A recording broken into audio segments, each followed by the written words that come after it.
नमस्कार, कैसे हैं आप लोग। मैं गुंजन सर आप लोगों के बीच पुनः लेकर उपस्थित हूँ। क्लास 10 बायोलॉजी चैप्टर 3 परिवहन का आगे का जो मुख्य बिंदु है यूनिट 1 के बाद यूनिट 2 आपके सामने हाजिर है और आज हम लोग यूनिट 2 में क्या पढ़ने वाले हैं इसके बारे में जानते हैं। सबसे पहले हम लोग जानते हैं कि तमन्ना करते हो जिन खुशियों की वो खुशियां तेरे कदमों में हो। तमन्ना करते हो जिन खुशियों की वो खुशियां तेरे कदमों में हो, ईश्वर तुम्हें हकीकत में दे जो सोचा तुमने सपने में हो। जी हाँ, आज हम लोग देखें विचरण के बारे में जानते हैं। कल हम लोगों ने देखा था परिवहन यानी ट्रांसपोर्टेशन के बारे में कि परिवहन की क्रिया में कौन कौन से मूल तत्व शामिल होते हैं और यह करता क्या है। अब उसके आगे की कड़ी में देखें कि यहाँ पर दिया विचरण के बारे में जानते हैं कि छोटे पौधे जो है ना, छोटे पेड़ पौधे, एक कोशिकीय पेड़ पौधे, निम्न वर्ग के पौधे होते हैं, उनमें जो परिवहन का काम होता है वो विचरण के द्वारा होता है। लेकिन सभी पौधों में विचरण के द्वारा यह क्रिया, श्वसन की क्रिया नहीं हो सकती है, ट्रांसपोर्टेशन की क्रिया नहीं हो सकती है। तो आइए हम लोग जानते हैं कि कहाँ पे होगा। तो विचरण क्रिया से लंबे वृक्षों के जड़ों से लेकर पत्तियों तक की दूरी तय नहीं की जा सकती है। विचरण छोटे पौधों के लिए है, तो छोटा पौधा में विचरण क्रिया से क्या होगा कि सारा परिवहन, जितने भी पौष्टिक तत्व है उसका परिवहन होगा और पूरे पार्ट्स में जाएगा। लेकिन विचरण क्रिया से लंबे वृक्षों में, जो बड़े बड़े वृक्ष है ना, जैसे पीपल, बरगद, आम इत्यादि जो बड़े वृक्ष हो गए, उनमें विचरण क्रिया के द्वारा, संवहन उत्तक के द्वारा, विचरण क्रिया के द्वारा परिवहन नहीं हो पाता है, ट्रांसपोर्टेशन नहीं हो पाता है। तो उसके लिए क्या होगा, तो यहाँ देखिए, वृक्षों में जड़ से लेकर, लंबे वृक्षों में जड़ से लेकर पत्तियों तक की दूरी तय नहीं की जा सकती है। तो यहाँ पे क्या हुआ कि विचरण केवल छोटे पौधे में, एक कोशिकीय पौधे में, यूग्लिना टाइप के पौधे में, निम्न वर्गीय पौधे में ही किया जा सकता है। अब यहाँ पर क्या है कि अतः वृक्षों में, बड़े वृक्षों में संवहन उत्तक जो हो गया, जो ट्रांसपोर्टेशन करेगा, परिवहन करेगा, यह लंबी नलिकाओं के रूप में होता है। याद रखेंगे कि बड़े वृक्षों में विचरण के लिए लंबी नलिकाएं पाई जाती है और नलिका जो होगा उसका नाम क्या होगा, स्पेसिफिक अंग है। अब उसके द्वारा क्या होगा, जिसे जाइलम बोलते हैं। क्या बोलेंगे, जाइलम और फ्लोएम। बड़े विशाल पौधों में परिवहन के लिए जो उत्तक पाया जाता है, जो मुख्य रूप से ऑर्गन्स पाए जाते हैं, उसमें क्या हो गया, तो जाइलम हो गया और दूसरा हो गया फ्लोएम। और ये जड़ से लेकर तना तक होते हुए पत्तियों तक फैल जाते हैं। जाइलम और फ्लोएम जो है ना, जड़ से लेकर के पूरे तना, पत्ती और पूरे पार्ट्स में, पूरे पेड़ के हर एक भाग में वह परिवहन का काम करने का दायित्व जाइलम का होगा और फ्लोएम का होगा। कहां पर होगा, तो यह होगा बड़े विशाल पौधों में। अब आगे देखिए यहाँ पर कि जाइलम हो गया और फ्लोएम से जल एवं खाद्य पदार्थों का स्थानांतरण पौधों के एक अंग से दूसरे अंग तक होता है। जाइलम और फ्लोएम द्वारा यह कहां पाया जाएगा, तो पौधों की जड़ों में। यहां से यह पौधों की बात की जाए तो जड़ों में क्या पाया जाएगा, जाइलम पाया जाएगा और इसके शीर्ष भाग में ऊपर क्या पाया जाएगा, तो फ्लोएम पाया जाएगा। यह क्या हो गया, एक दिशीय हो गया। जाइलम जड़ से क्या लाएगा, जड़ के द्वारा होता है, तो यह जमीन से खनिज लवण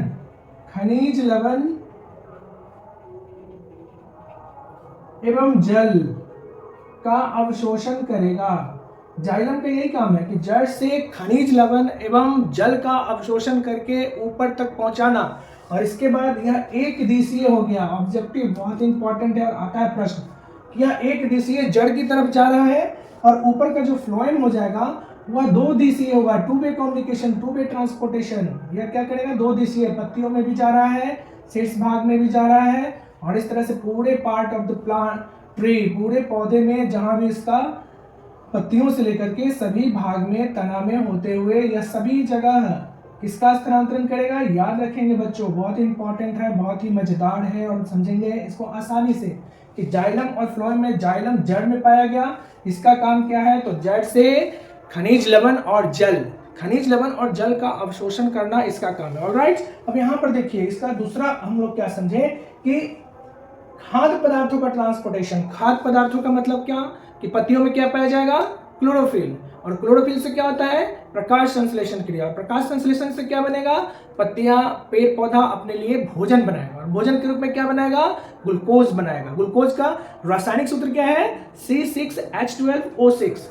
ये सारा हमें एकदम दिमाग में बैठा लेना है, क्लियर कॉन्सेप्ट बैठा लेना है, एकदम नॉर्मल आसानी से बैठा लेना है और इजी वे में बायोलॉजी खेलने के साथ हम लोग सीखेंगे। और यहाँ के बाद क्या हो जाएगा कि यह प्रकाश संश्लेषण अभिक्रिया द्वारा जब बनाएगा अपने लिए पौष्टिक भोजन जब बनाएगा, भोजन का निर्माण करेगा, तो किस रूप में करेगा, तो एनर्जी के रूप में। और यह एनर्जी हो गया आपको C6H12O6, यानी कि यह पूरे पार्ट्स में इसको भेजेगा। तो क्या होगा, खाद्य पदार्थों का स्थानांतरण, यानी यह खाद्य पदार्थों का स्थानांतरण करेगा। तो इसको क्या बोलेंगे, टू वे कम्युनिकेशन। यह हो गया टू वे कम्युनिकेशन, जबकि जाइलम वन वे कम्युनिकेशन हो गया, याद रखेंगे। अब आगे देखिए, पौधे में एक अंग से दूसरे अंग तक स्थानांतरण करेगा खाद्य पदार्थों का।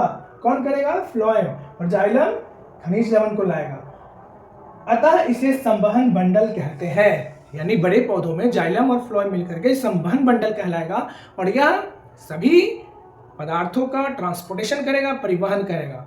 और इस तरह से पूरे शरीर में, पूरे पार्ट ऑफ द प्लांट्स में यह ग्लूकोज का निर्माण करेगा। और इसके बदले में उत्पाद क्या मिलता है, तुम लोग जानते हैं कि पौधे जब प्रकाश संश्लेषण की क्रिया करती है तो उत्पाद के रूप में क्या निर्माण करती है, ऑक्सीजन मुक्त करती है, और इसके साथ जलवाष्प मुक्त करती है। तो ये सारे जो है ना ऑब्जेक्टिव क्वेश्चन में आते हैं, और इसको आप ध्यान से एकदम दिमाग में बैठा लीजिए। अब आगे देखिए, जाइलम। जाइलम का क्या काम है, यह जल संवाहक, देखिए क्या हो गया, जल संवाहक उत्तक है। इसमें पाई जाने वाली वाहिकाएं, यानी इसको डिसेक्ट करके बड़ा करके देखेंगे तो इस तरह से इसका जो नली हो गया, वाहिका संवहन बंडल के रूप में ऐसे ही हो गया। इस तरह से पाई जाने वाली वाहिकाएं जल एवं खनिज लवण के स्थानांतरण में सहायक होती है। यानी यह खनिज लवण और जल का अवशोषण करती है। कौन करती है, तो जाइलम उत्तक। जैसे कभी कोई पौधे के एक डाली को काटें और उसको पानी में डाल दें, और उस पानी का रंग यदि हम उसमें थोड़ा सा कलर डाल दें, लाल रंग, और उसका कटा हुआ जो कॉलम है उसको पानी में जैसे ही डालेंगे तो यही जाइलम संवहन उत्तक जो होगा वह उसके पूरे पार्ट को कलर कर देगा, यानी कि वह रंगीन कलर को ऑब्जर्व करना, अवशोषण करना शुरू करेगा। तो जाइलम का काम हो गया खनिज लवण एवं जल का स्थानांतरण करने में सहायता करना। तो यह पाया कहाँ जाएगा, जड़ में पाया जाएगा, और यह इसकी वाहिकाएं लंबी नलिका की तरह बेलनाकार होती है। ये लंबी नलिका और बेलना के आकार का बेलनाकार होता है, और यही क्या करेगा, सभी एब्जॉर्ब करता है। तो यहाँ तक उम्मीद करते हैं आपको समझ में आ गया होगा। जल्दी से इसको राइट डाउन कर ले। हम लोग विश्रांत समझ गए, जाइलम समझ गए, अब क्या बचा हुआ है, तो फ्लोएम। तो आगे बढ़ते हैं हम लोग नेक्स्ट फ्लोएम के बारे में जानते हैं। इसको आप लोग नोट कर ले। आइए देखिए फ्लोएम।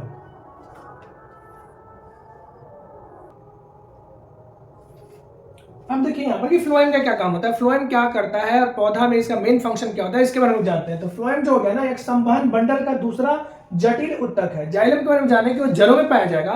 तो फ्लोएम बाहर के ब्रांच में जितना तना और हरा भाग है, जहां पर प्रकाश संश्लेषण की क्रिया होगी, वहां पर फ्लोएम पाया जाएगा। तो राइट, इसको आराम से याद रखिए ध्यान से कि यह संवहन बंडल का दूसरा जटिल, अब क्या कर रहा है कि पहला जटिल जाइलम हो गया और दूसरा जटिल उत्तक है। इसका कार्य, अब फ्लोएम का कार्य क्या है, पौधे के हरे भागों में, जितने हरे भागों में प्रकाश संश्लेषण की क्रिया होती है, तो वहां से हरे भागों में निर्मित भोज्य पदार्थ को, वहां पर जो भोज्य पदार्थ बना, तो उस पदार्थ को दूसरे भागों में वितरित करना है, ट्रांसपोर्टेशन, भेजना। हर एक भाग में, पौधे के पूरे भागों में क्या करेंगे, खाद्य पदार्थ को भेजने का काम कौन करेगा, फ्लोएम करेगा। अब यहाँ पर देखिए, पौधे में खाद्य पदार्थों का एक कोशिका से, देखिए जितना उस प्रकाश संश्लेषण होगा तो ट्रांसफॉर्म होगा, तो एक कोशिका से दूसरी कोशिका तक संवहन होता है, यानी कि बंडल के रूप में ट्रांसफॉर्म होता है। तो ये जड़ का पार्ट हो गया, जहाँ पे नीचे से यह क्या करेगा, जाइलम वाहिकाएं हो गई।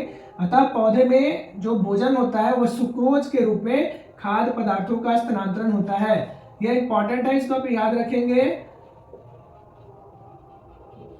ऑब्जेक्टिव में भी आता है। तो पौधे में सुक्रोज के रूप में खाद्य पदार्थों का स्थानांतरण होता है। अब जल्दी से डायग्राम को समझिए, डायग्राम कैसे बनाएंगे इसको देख लीजिए। जाइलम एक लंबी खोखली नली है जो बेलनाकार है, राइट, बेलना के आकार का होता है, और ये कहाँ पाया जाएगा, जड़ों में पाया जाएगा। जड़ में क्या करेगा, पूरा ब्रांच में बटा होगा, और लंबी नलिका से बड़े वृक्षों में, विशाल वृक्षों में जड़ से खनिज लवण का अवशोषण करके ऊपर भेजेगा। ऊपर भेजने के बाद क्या करेगा कि इसमें यह बेलनाकार एक संवहन बंडल के रूप में रहेगा। इस बंडल में जाइलम वाहिकाओं से ये खनिज लवण और जल का यहाँ से अब्जॉर्प्शन करेगा। यह मुख्य रूप से खनिज लवण के लिए होता है, खनिज लवण एवं जल के लिए, जल का अवशोषण करेगा, और अवशोषण करके एक दिशीय डायरेक्शन में, या फिर क्या करेगा, एब्जॉर्ब करेगा, वन वे कम्युनिकेशन। और यह ऊपर के भागों में, हरे भागों में, पत्तियों के हरे भागों में पाया जाने वाला हो गया। अब इसका क्या काम, इसको देखिए कि यह ऊपर के भाग में पाया जाने वाला हो गया जिसमें चालनी नलिकाएं पाई जाती हैं जो भोजन को समान रूप से, सुक्रोज को समान रूप से प्रत्येक सेल में पहुंचाती है। हम ध्यान से याद रखेंगे और याद हो जाएगा कि 40 में देखेंगे चालनी नलिका हो गया और इस तरह से इसमें छिद्र पाए जाते हैं, स्पेस, और ये सारे कोशिका हो गया। तो हम लोग क्या देखें कि कोशिका से दूसरी कोशिका तक संवहन होता है किसका, खाद्य पदार्थों का। कौन करेगा, फ्लोएम। फ्लोएम के और भोजन के रूप में क्या लेगा, सुक्रोज। सुक्रोज क्या कहलाएगा, खाद्य पदार्थ। तो उसका क्या करेगा, स्थानांतरण। तो यह क्या हो गया, दो दिशीय, टू वे कम्युनिकेशन। और यह क्या करेगा, फ्लोएम पूरे पौधे के पत्तियों में खाद्य पदार्थ को ट्रांसफॉर्म कर देगा। क्लियर है। तो अब ये डायग्राम अच्छा से जल्दी से फटाफट बना ले। ये हो गया ए, ये हो गया बी। वीडियो को पॉज करें और इस डायग्राम को बना लें। अब आगे प्रश्न आता है कि जब जाइलम के बारे में जान गए, फ्लोएम के बारे में जान गए, तो एग्जामिनेशन में आता है कि जाइलम और फ्लोएम में अंतर लिखें। This is very important for examination point of view. You must have to write down this all content in your notebook and then after you will capable to understand. Biology बहुत ही मजेदार से समझ में आएगा और ये नोट्स आपका केवल बोर्ड एग्जाम्स के लिए नहीं होंगे बल्कि जितने कॉम्पिटिटिव एग्जाम्स होंगे उनको क्रैक करने में आपको बहुत ज़्यादा सहूलियत मिलेगा। सिस्टमेटिक आप इसको राइट डाउन करते चले, फिर देखिए कितना मजा आने वाला है। तो ये डायग्राम आप बना ले और इस तरह से इसको आप सिस्टमेटिक नोट कर ले। तो ये जाइलम का हो गया, ये फ्लोएम का हो गया। कौन एक दिशीय होगा, कौन दो दिशीय होगा, ये जल्दी से कमेंट बॉक्स में लिखेंगे। इसके साथ ही आप देखेंगे कि फ्लोएम का काम क्या हो गया और फ्लोएम भोजन के रूप में खाद्य पदार्थों का स्थानांतरण किस रूप में करेंगे, इसको भी कमेंट बॉक्स में लिखेंगे। तो आगे बढ़ते हैं, इतना आप इसको पॉज करके और इसको जल्दी से राइट डाउन करें।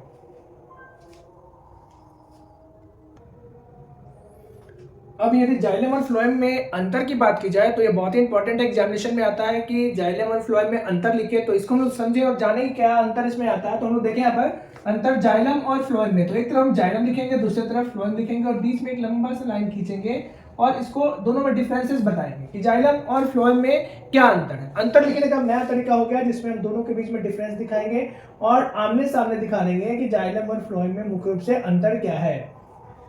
तो ये हम देखें यहाँ पर कि पहला हो गया कि जाइलम की जो कोशिकाएं होती है वो मृत होती है क्योंकि जमीन के नीचे होती है। तो यह कोशिकाएं इसकी क्या हो जाएगी, मृत कोशिकाएं हो जाएंगी। याद रखेंगे कि जाइलम की कोशिकाएं कैसी होगी, तो मृत होगी, जबकि फ्लोएम की कोशिकाएं जीवित होंगी। यह ऊपर पार्ट में आएंगे तो यह कोशिका क्या हो जाएगा, जीवित हो जाएगा। फ्लोएम की कोशिकाएं जीवित होंगी और जाइलम की कोशिकाएं मृत होंगी। पहला अंतर समझ में आ गया कि जाइलम जो होगा जमीन में जड़ में होगा और इसकी कोशिकाएं मृत कोशिका होगी, मृत कोशिका। और इसका जो हो गया ऊपर वाला भाग का, इसकी कोशिका जीवित होगी, जीवित कोशिका। तो पहला आप लोग जल्दी से याद कर ले कि जाइलम की कोशिकाएं मृत और फ्लोएम की कोशिकाएं जीवित। दूसरे तरफ बढ़ते हैं, यह जल एवं घुलित खनिज का स्थानांतरण करता है। जल एवं घुलित खनिज पदार्थों का जमीन के नीचे से जल एवं घुलित खनिज पदार्थों का अवशोषण कर ऊपर भेजेगा। तो एक दिशा की लोग बात किए थे कि एक दिशा में यह अवशोषण करेगा जमीन से और भेजेगा ऊपर की तरफ। तो यह जल एवं खनिज लवण का स्थानांतरण कहां से करेगा, मिट्टी से करेगा। तो दूसरा हमें याद होगा कि जाइलम जड़ में पाया जाएगा और यह खनिज लवण और जल का अवशोषण करेगा। वहीं पर फ्लोएम जो होगा खाद्य पदार्थों का स्थानांतरण करेगा। पूरे प्रकाश संश्लेषण क्रिया हो गई इस तरह से पूरे पार्ट में खाद्य पदार्थों का प्रत्येक सेल में क्या करेगा, ट्रांसपोर्टेशन करेगा।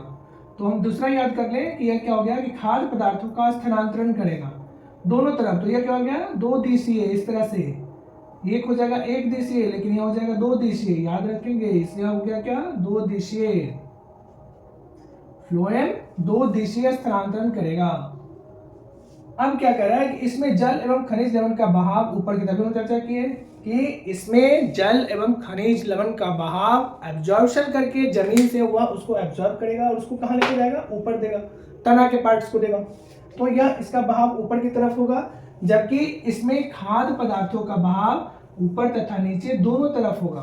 तो एक दिशीय हो गया, एक दिशीय, और यह क्या बन जाएगा, दो दिशीय।